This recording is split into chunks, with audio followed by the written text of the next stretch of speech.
किसान को 1 रुपए का भी कृषि निवेश खरीदने के लिए बाजार ना जाना पड़े, ध्यान रखना। तो किसान को सुनिश्चित करना कि मैं 1 रुपए भी बाजार लेके नहीं जाऊंगा। अभी जैसे मैंने बोला यूरिया खरीदना, तो तुम अभी कहोगे साहब आप तो कह रहे थे रुपया लेके जाना नहीं और आप ही भेज रहे हो यूरिया ले आओ। मैंने बोला 3 साल तक ऐसा करो, यूरिया के अलावा कुछ मत लाना। पैसे ज़्यादा हों तो गोबर की खाद खरीदना, कचड़ा खरीदना, पेस्टिसाइड मत खरीदना, फर्टिलाइजर मत खरीदना। जिस दिन किसान ने तय कर लिया कि अब हमको खेती करने के लिए 1 रुपया भी बाजार नहीं ले जाएंगे, अब मैंने मान लो तय कर लिया मुझे नहीं ले जाना पैसा, तो फिर कब तय कर पाओगे? जब आप अपनी ताकत जमीन की उर्वरा शक्ति को बढ़ाने पर लगाओगे। क्योंकि मैंने फिर बोला धरती माँ जब संपन्न होगी तब ऐसा संभव हो पाएगा। धरती माता का जीवांश कार्बन जो 0.3 है, जब 0.5 होगा तो कुछ संभावना बढ़ेगी, 0.7 होगा फिर और अच्छी संभावना पैदा होगी। और जिस दिन 1% से ज़्यादा ह्यूमस हो गया ज़मीन में, आपके गेहूं में जो 5 पानी लगते हैं 2 पानी में गेहूं होगा। और जिन फसलों को 2 पानी की ज़रूरत पड़ती है उसमें पानी की ज़रूरत नहीं पड़ेगी। जैसे आज के ठीक 60 साल पहले, देश याद करे, ठीक 60 साल पहले पूरे देश में रबी की फसल होती थी, लेकिन ना कहीं पलेवा होती थी ना कहीं सिंचाई होती थी। क्यों? सन 50-60 के दशक में हमारे देश की ज़मीनों में जीवांश कार्बन की मात्रा 0.6 थी। कितनी? 0.6। और जब 17वीं शताब्दी में हम सोने की चिड़िया कहलाता था भारत, तब देश की ज़मीनों में जीवांश कार्बन की मात्रा 1% थी। तो यानी इतिहास गवाह है, मेरे देश की धरती सोना उगले उगले हीरे मोती। कब? जब वो स्वस्थ होगी, जब खुश होगी, जब प्रसन्न होगी। और आज क्या है? मेरे देश की धरती जहर उगले। क्यों? सही बात। वो स्वस्थ नहीं है। तो धरती को स्वस्थ बनाना है, धरती माता को स्वस्थ बनाना है। और धरती माता को स्वस्थ बनाने के लिए मैं 3 सूत्र बताता हूँ।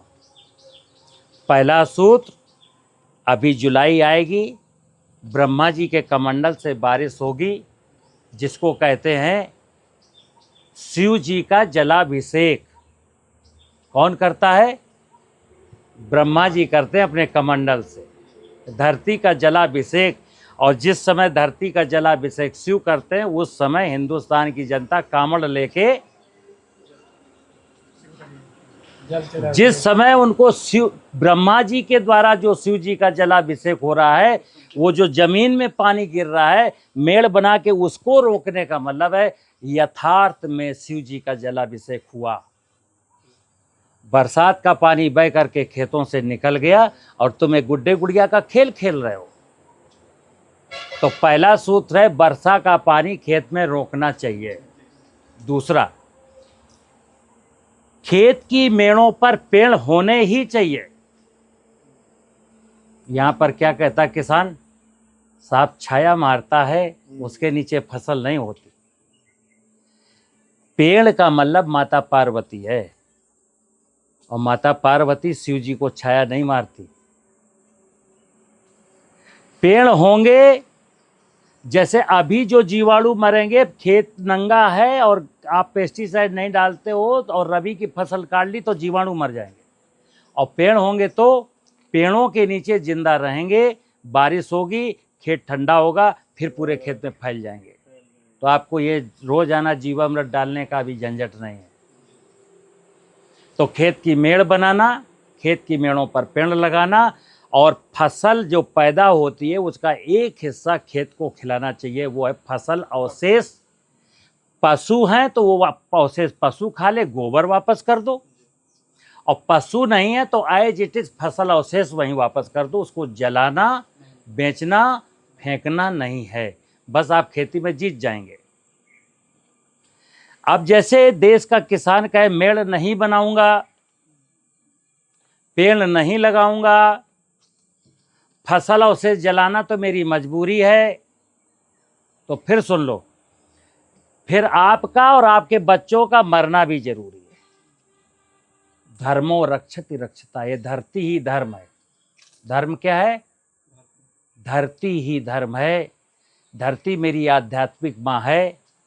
ये जिंदा रहेगी तो हम जिंदा रहेंगे, ये स्वस्थ रहेगी तो हम स्वस्थ रहेंगे, ये धनाढ्य होगी तो हम धनाढ्य बनेंगे।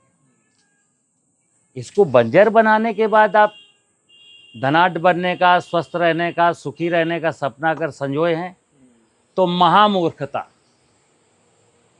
किसी ने कहा है तेरा वैभव अमर रहे माँ हम दिन चार, और किसी ने क्या कहा है, तन समर्पित मन समर्पित और ये जीवन समर्पित, चाहता हूं देश की धरती तुझे कुछ और भी दूं।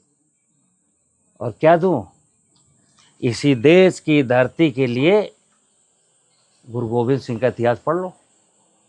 क्यों? काहे के लिए? पैसे के लिए प्राण दिए थे, जमीन के लिए, धरती मां के लिए। लक्ष्मीबाई, छत्रपति शिवाजी, महाराणा प्रताप, भगत सिंह, सुखदेव, राजगुरु, सुभाष चंद्र बोस, जिस धरती की सुरक्षा के लिए, आज़ादी के लिए, संस्कृति को बचाने के लिए महापुरुषों ने योगदान दिया, आज की पीढ़ी, आज के लोग उसी संस्कृति को बेच करके पैसा वसूल रहे हैं। ना संस्कृति को धर्म गुरुओं ने बचाया, धर्म गुरुओं ने भी संस्कृति को बेच के पैसा कमाया, नेताओं ने भी संस्कृति को बेच के पैसा कमाया, और हम लोग भी धरती माता की संस्कृति को बेच के पैसा कमाने की होड़ में लगे हुए। ठीक है ना? नमस्कार। आपके डब्बे हैं? डब्बे नहीं